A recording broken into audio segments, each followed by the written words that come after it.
৭৭-এর মুক্তি সংগ্রামে যেহেতু বাংলাদেশ পেয়েছি, আমরা ওই দিন ভুল করি নাই, ৫২-এর ভাষা আন্দোলনে ভুল করি নাই, ২৪-এর পতিত স্বৈরাচার বিতাড়নের আন্দোলনে ভুল করি নাই, নোয়াখালী বিভাগ বাস্তবায়নে ভুল করব এটা আমরা মনে করি না।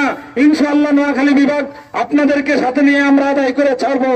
আমি অন্তর্বর্তীকালীন সরকারকে বলে দিতে চাই, যেই সরকারের মাস্টার মাইন্ড আমার ব্যক্তিগতভাবে আমি সময় মুরাদের জুনিয়র, সেই মাহফুজ যদি নোয়াখালীর সন্তান হয়, তার মানে নোয়াখালীর প্রত্যেকটা মানুষ নোয়াখালী বিভাগের মাস্টার মাইন্ড, এই ব্যাপারে কোনো আপোষ নেই।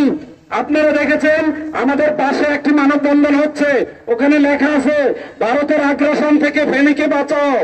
আমি বলে দিতে চাই, নোয়াখালী বিভাগের নেতৃত্বে ফেনী, লক্ষ্মীপুর এবং নোয়াখালী যেই আন্দোলন নোয়াখালী বিভাগের করছে, ওই আন্দোলনের থেকে আমি বলে দিতে চাই, ভারত আপনি জেনে রাখেন, আপনার যিনি আজকের অদ্বিতীয় পিতা, তিনিও নোয়াখালী ঠেলায় নোয়াখালী আইছে।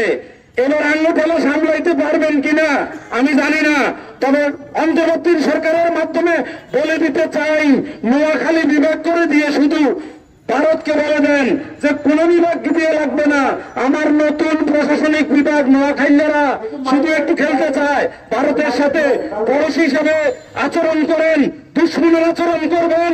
নবম প্রশাসনিক বিভাগের নোয়াখালী নতুন বিভাগের মুখে খেলায় ভারত কম্পমান থাকবে।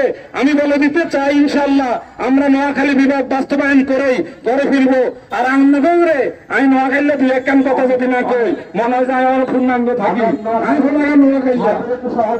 নোয়াখালী আমি আপনাদেরকে দিতে চাই, আপনারা জানেন আমাদের মোস্তফা উপদেষ্টা, আমি নোয়াখালী কথা কয়ে প্রাণ, আমি মাহফুজ নোয়াখালী কথা কয়ে প্রাণ, মনে গেছে এটিএম শামসুজ্জামান নোয়াখালী কথা কয়ে প্রাণ, নোয়াখালী কথা কিন্তু চলে মিটায়। কুমিল্লার হারান প্যাসেঞ্জার বাড়ি কুমিল্লা কয় নোয়াখালী, বাড়ি কুমিল্লা কথা কয় কি নোয়াখালী। আমরা নোয়াখালীরা বলে দিতে চাই, আপনারা আইয়েন